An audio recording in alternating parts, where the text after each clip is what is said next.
Tuhan firman-Mu ajaib, kekal meski gunung menghilang.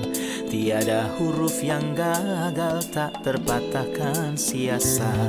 Hidup seperti-Mu ya Allah, lebih dari emas.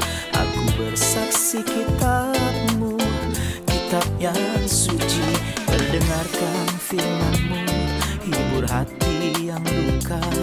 Terangilah langkahku kemanapun ku pergi. Biarkanlah firman-Mu berkuasa atasku. Ubahkanku, bebaskanku, ku mau menyenangkan-Mu. Tuhan firman-Mu ajaib, kekal meski gunungnya. Ubah dan bebaskan aku, mau menyenangkan-Mu. Salam jumpa pemirsa terkasih, saya menyambut Anda sekalian dimanapun Anda berada. Dalam episode yang terbaru, program studi harian kita Semua Kitab Suci. Di mana kita mempelajari semua kitab dalam Alkitab dari Kejadian hingga Kitab Wahyu. Setiap hari Senin hingga hari Jumat. Kita telah sampai dalam studi kita pada kitab Amsal, kitab ketiga dari kitab-kitab puisi dalam Perjanjian Lama, pasal yang ke-12. Mari buka Alkitab Anda dan buka pasal yang ke-12 dan kumpulkan keluarga Anda sehingga kita semua bisa belajar dari firman Tuhan di dalam Alkitab. Untuk memulai, izinkan saya untuk menyambut tamu kehormatan di studio, para hamba Tuhan. Saudara Esam Khalil, selamat datang. Terima kasih. Saudara Faiz Fuad, selamat datang. Terima kasih. Sebuah kehormatan. Kami juga menyambut hadirin di studio, selamat datang. Saudara Faiz, saya membutuhkan komentar untuk pasal 12 dan ayat-ayat dari 1 sampai 9, terutama bagian pertama yang berbicara tentang disiplin dan pengetahuan. Mohon jelaskan apa kata Alkitab tentang semua itu. Nah, kitab Amsal sangat peduli dengan masalah disiplin. Ada ayat yang terkenal di pasal 3, di mana Salomo berbicara kepada putranya, "Hai anakku, janganlah engkau menolak didikan Tuhan dan janganlah engkau bosan akan peringatannya. Karena Tuhan memberi ajaran kepada yang dikasihinya." Masalah disiplin sangat penting. Di episode terakhir kami mengatakan bahwa disiplin tidak berarti hukuman. Orang-orang berpikir bahwa itu berarti aku akan menghukummu dengan keras jika kamu melakukan sesuatu yang tidak baik. Dalam pikiran orang-orang, hukuman terhubung karena melakukan kesalahan, tapi dalam Alkitab itu berarti pelatihan, koreksi, pengajaran, dan teguran. Tuhan mendisiplin kita bukan ketika kita berdosa, tapi agar tidak berbuat Agar dosa. tidak berbuat Ia memegang tangan kita dan mengajarkan agar kita berperilaku yang benar sehingga kita berjalan sesuai dengan apa yang telah kita pelajari. Tentu ini adalah topik yang sangat penting. Saya senang mengatakan bahwa alasan kita disiplin ialah karena kita adalah anak-anaknya. Anak-anak Allah, di manakah terdapat anak yang tidak diajar oleh orang tuanya? Setiap ayah mendisiplin anak-anaknya. Bapa surgawi mendisiplin kita. Ibrani 12 berbicara tentang bapak-bapak duniawi yang mendisiplin kita sesuai dengan apa yang mereka lihat terbaik untuk jangka waktu tertentu. Tapi ketika kita tumbuh dewasa, mereka tidak dapat berbicara dengan kita lagi. Begitulah kira-kira. Mereka tidak bisa terus melatih, mendisiplin, dan mereformasi kita. Tidak, ini sudah berakhir. Tapi Bapa surgawi mendisiplin kita sepanjang waktu, sepanjang hidup kita. Jadi mengapa kita disiplin? Karena kita adalah anak-anak. Bagaimana kita didisiplin? Oleh firman Tuhan, firman yang diberitakan. Firman Allah menegur kita, segala tulisan yang diilhamkan Allah memang bermanfaat. Untuk mengajar, untuk menyatakan kesalahan, untuk memperbaiki Bermanfaat. kelakuan, dan untuk mendidik. Itulah sebabnya ayat di sini berkata, siapa yang mencintai didikan atau disiplin, mencintai pengetahuan. Ya. Siapa mencintai didikan atau disiplin, mencintai Alkitab, mencintai pengetahuan. Pengetahuan itu, maksud saya Alkitab seperti cermin yang menyelidiki saya dan beritahu apa yang harus saya lakukan dan apa yang tidak boleh saya lakukan. Jadi, firman Tuhan yang menyelidiki kita adalah metode disiplin Tuhan. Keadaan yang Tuhan izinkan untuk kita lalui adalah metode lain dari disiplin ilahi. Hidup kita diatur sesuai dengan kasih yang tidak berubah dan hikmat yang tidak membuat kesalahan.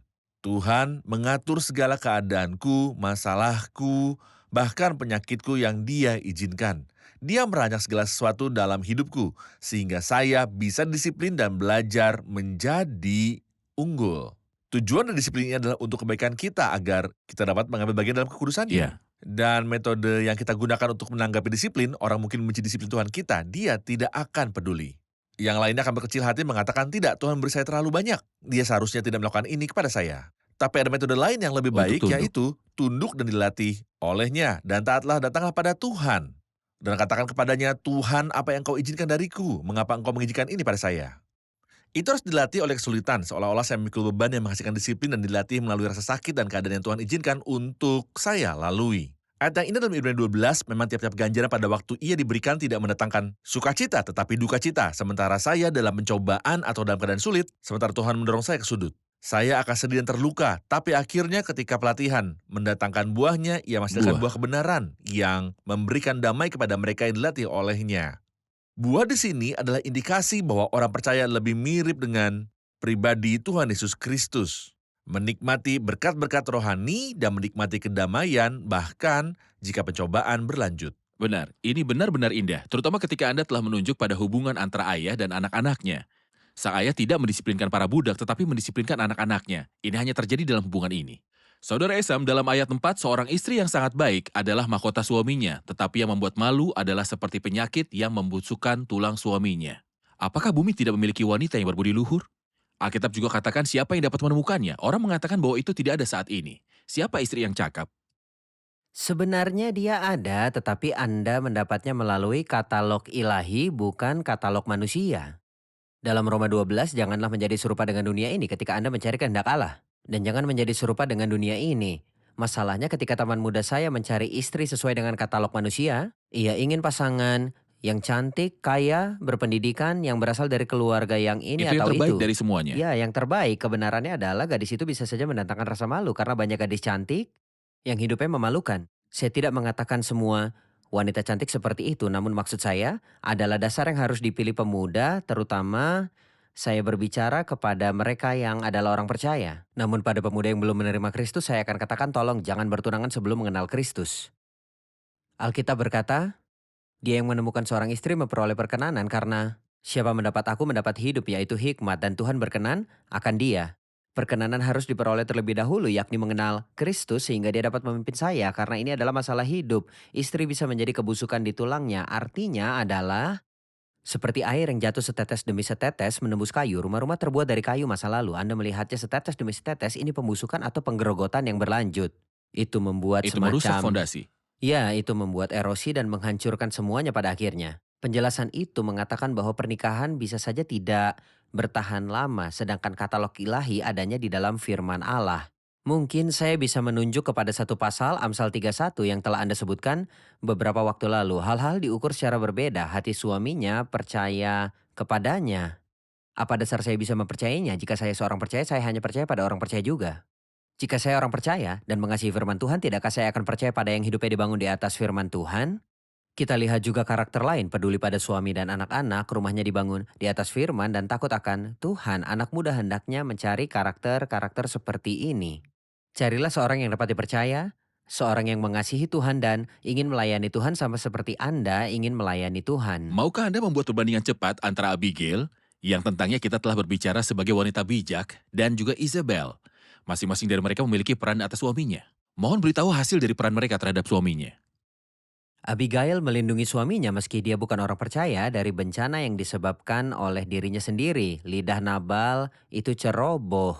Dia ucapkan kata-kata kasar kepada Daud yang melindunginya pada waktu itu dan dia berhak untuk mencabut perlindungannya yang akan menjadi masalah yang besar. Abigail dengan hikmatnya mengucap kata-kata baik pada Daud dan memberinya hadiah.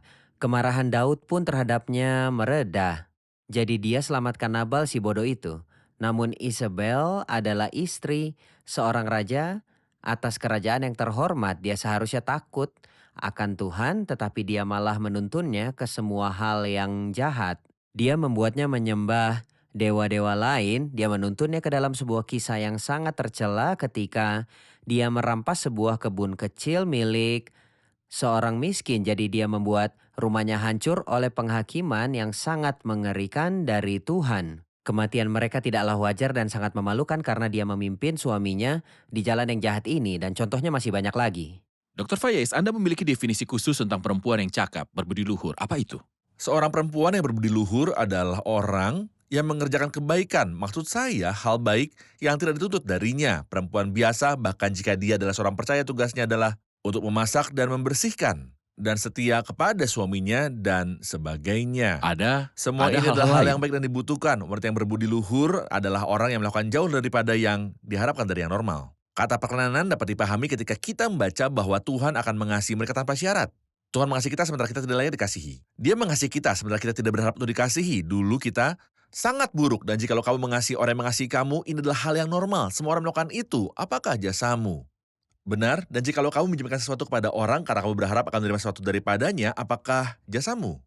Tidak ada pujian di dalamnya, tidak ada keunggulan. Dalam Lukas 17 ketika sang tuan datang dari ladang dan menyuruh hambanya untuk memberikan air untuk mencuci tangan, menyiapkan makanan setelah ia makan dan mencuci tangannya setelah itu, si hamba makan. Itu hal yang normal. Apakah hamba ini melakukan sesuatu yang berlebihan? Tidak, ia tidak melakukannya. Pujian dan keunggulan adalah ketika ia membuat sesuatu yang tidak diharapkan oleh siapapun. Jadi ketika kita baca tentang perbuatan cakap dalam Amsal 31, saat kita mempelajari bab ini, kita akan menemukan bahwa ia melakukan banyak hal selain memasak dan membersihkan dan sebagainya. Ia banyak bertanggung jawab terhadap suaminya, anak-anaknya, rumah tangganya, dan orang miskin di bangsanya. Jadi di sini perempuan yang sangat baik atau berbudi luhur ini unggul dan harus ditempatkan sebagai mahkota di atas kepala suaminya. Ribka diminta untuk memberi si hamba minum. Jika dia melakukannya, itu sudah bagus. Tetapi ia juga memberi lebih Tentunya. banyak. Minumlah dan aku juga akan memberi minum untuk unta-untamu. Dia berbudi luhur. Itu sebabnya orang benar memperhatikan hidup hewannya. Tapi salah satu komentator Alkitab berkata orang benar memperhatikan hidup hewannya, tetapi perempuan yang sangat baik akan memberi minum hewannya dan juga hewan-hewan milik orang lain. Baik, kita rehat sejenak dan kembali untuk menjawab pertanyaan hadirin. Pemirsa terkasih, kami akan kembali setelah jeda rehat. Banyak orang menikah tanpa memahami kehidupan perkawinan, dan mereka memasukinya tanpa persiapan dengan waktu yang cukup tepat. Dengan persiapan yang kami maksudkan adalah bahwa orang harus mempersiapkan diri untuk pernikahan yang bahagia. Pertama-tama, dengan mengenal diri mereka sendiri, titik-titik lemah mereka, dan untuk menetapkan hati bersandar pada kasih karunia Tuhan untuk menyingkirkan kelemahan itu, dan berhati-hatilah agar tidak jatuh ke dalam dosa, sambil menerima dan mengasihi diri mereka sendiri, karena mereka diciptakan menurut gambar Allah, dan jika mereka dekat dengan Yang Maha Kuasa, mereka juga memiliki pikirannya. Kedua, dengan mengetahui gambar yang Alkitab lukiskan untuk perempuan yang berbudi luhur dan pria yang setia. Berkuasa atasku, ubahkanku, bebaskanku, ku mau menyenangkanmu. Tuhan firman-Mu ajaib, kekal seluruhnya. Ubah dan bebaskan aku, mau menyenangkanmu. Kami telah kembali pemirsa terkasih untuk menjawab pertanyaan hadirin di studio. Pertanyaan saya dalam ayat 9, kita membaca lebih baik menjadi orang kecil tetapi bekerja untuk diri sendiri daripada berlaga orang besar tetapi kekurangan makan. Tolong jelaskan ayat ini.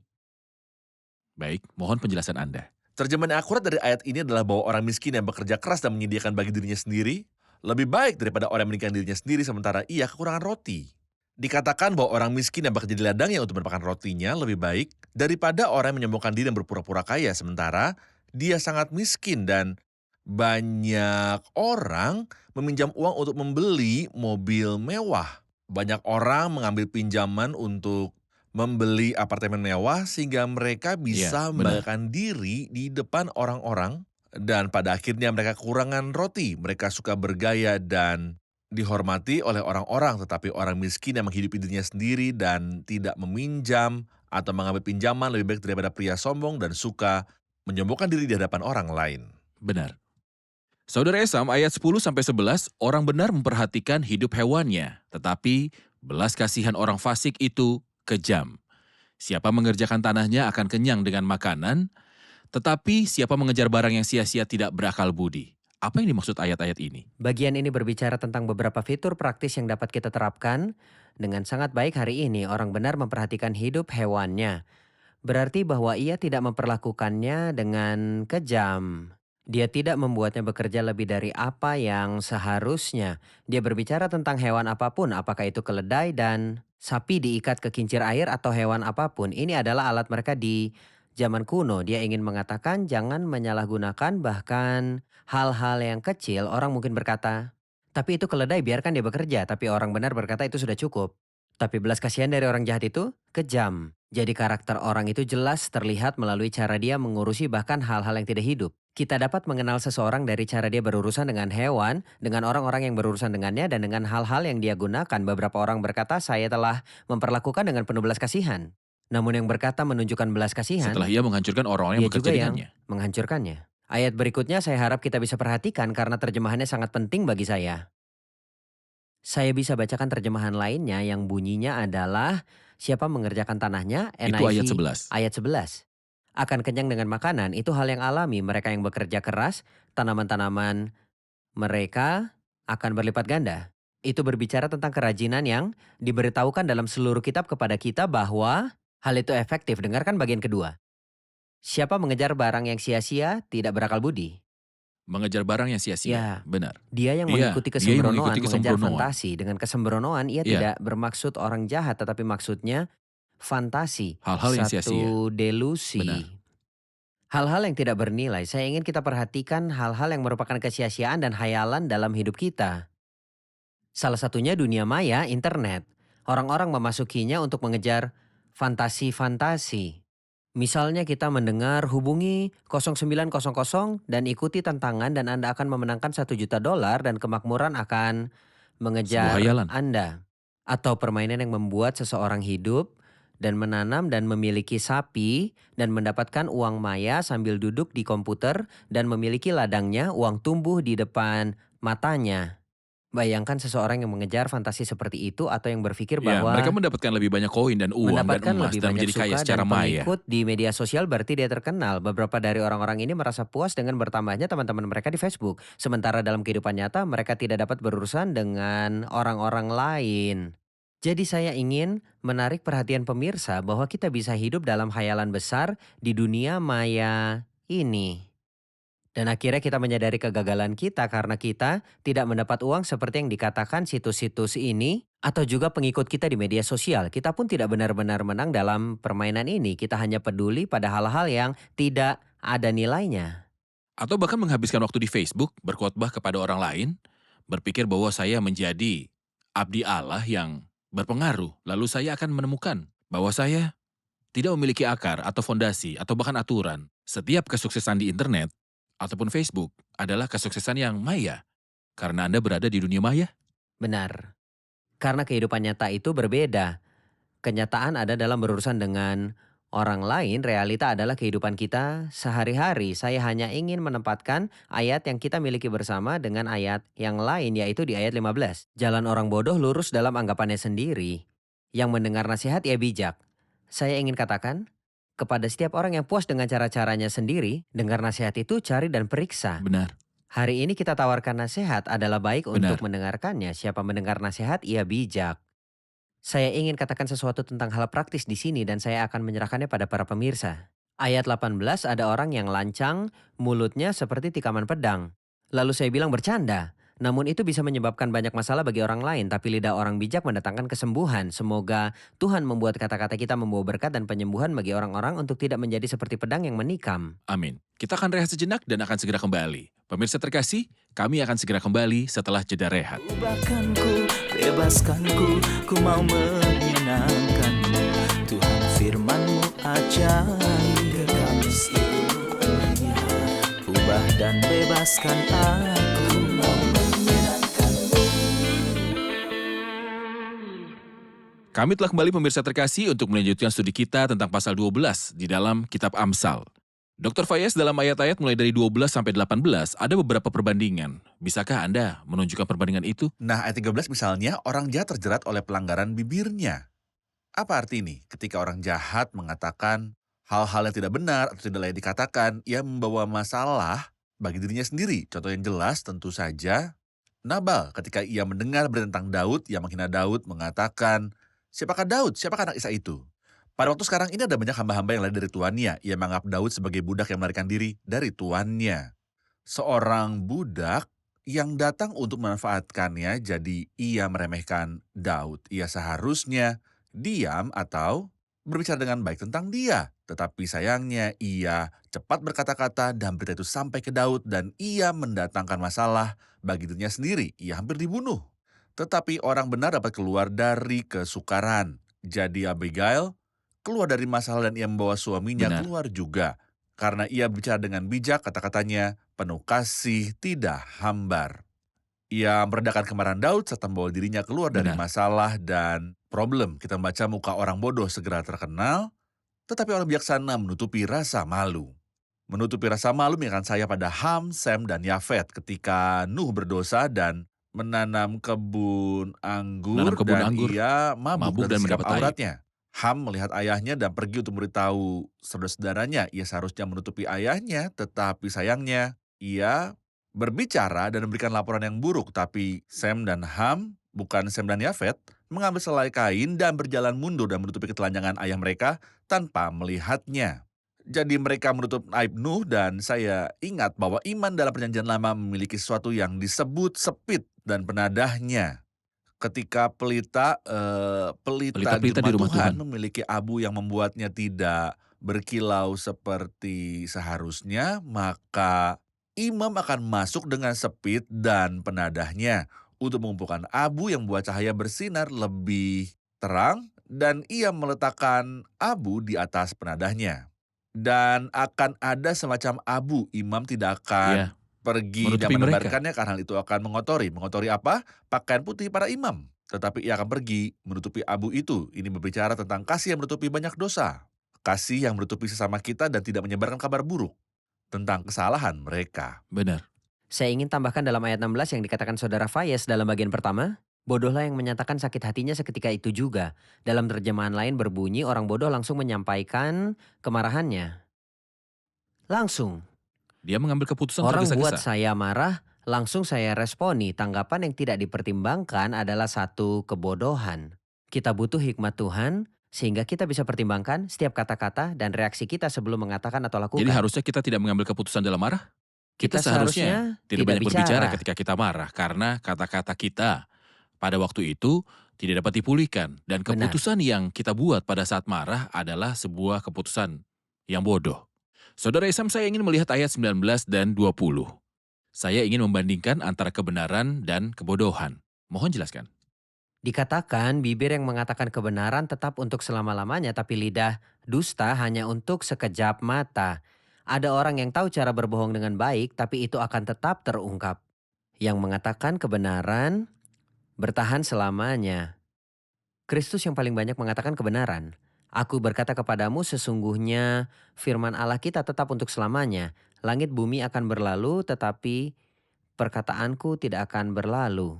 Firman-Nya tidak akan berlalu. Dari sini kita belajar bahwa ketika kita mengatakan kebenaran, mungkin beberapa orang tidak akan menerimanya saat ini.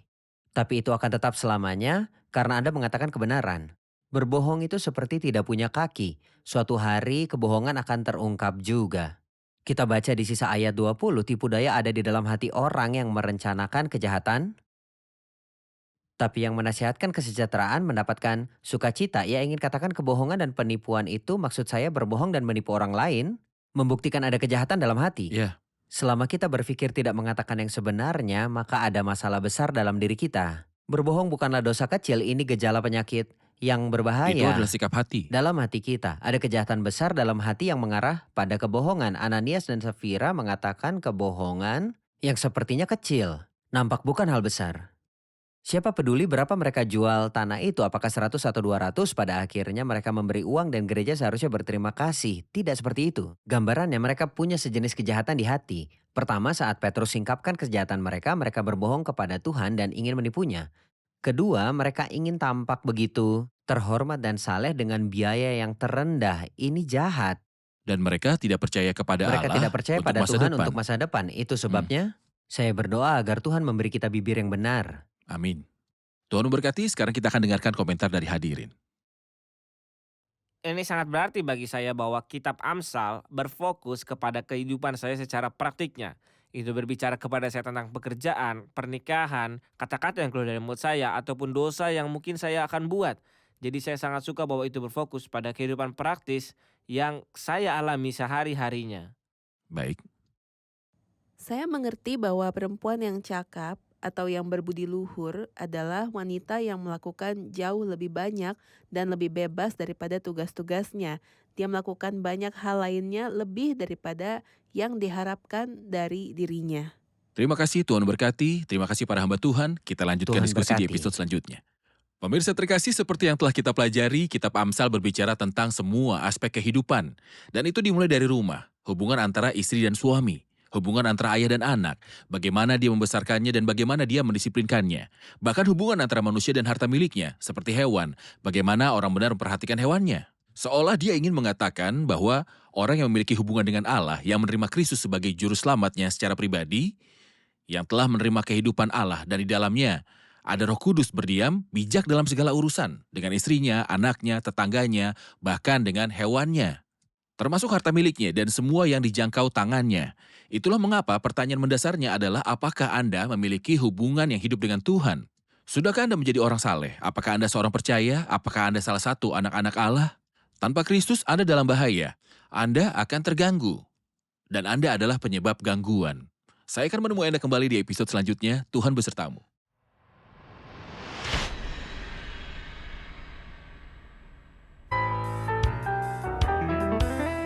يلي كلامك ليا مراية دايما يكشف ايه جوايا يلي كلامك ليا مراية دايما يكشف ايه جوايا يكشف اي ظلام في حياتي ليا في وعدك كل حماية يكشف اي ظلام في حياتي ليا في وعدك كل حماية لكل كمال في العالم حد لا مش ممكن يتخطى إلا كلامك واسع جدا حلو ويشبع مين يقراه إلا كلامك واسع جدا حلو ويشبع مين يقراه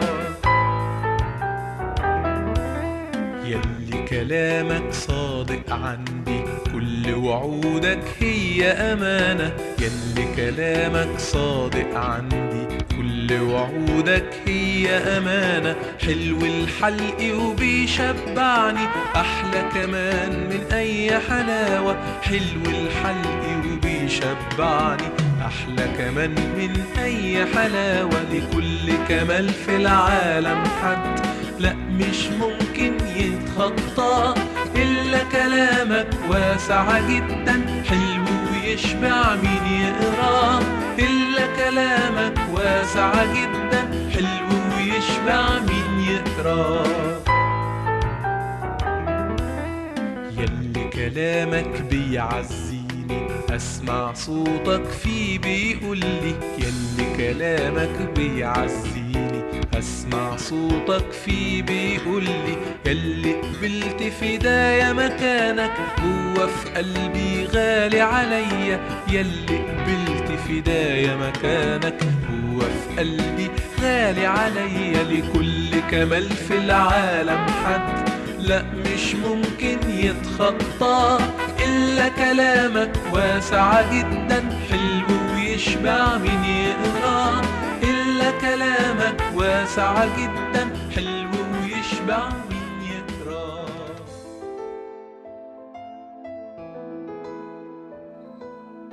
Tuhan firman-Mu ajaib kekal meski gunung menghilang Tiada huruf yang gagal tak terpatahkan siasat Hidup seperti-Mu ya Allah lebih dari emas Aku bersaksi kitab-Mu kitab yang suci Mendengarkan firman-Mu hibur hati yang luka Terangilah langkahku kemanapun ku pergi Biarkanlah firman-Mu berkuasa atasku Ubahkanku, bebaskanku, ku mau menyenangkan-Mu Tuhan firman-Mu ajaib kekal meskipun ubah dan bebaskan aku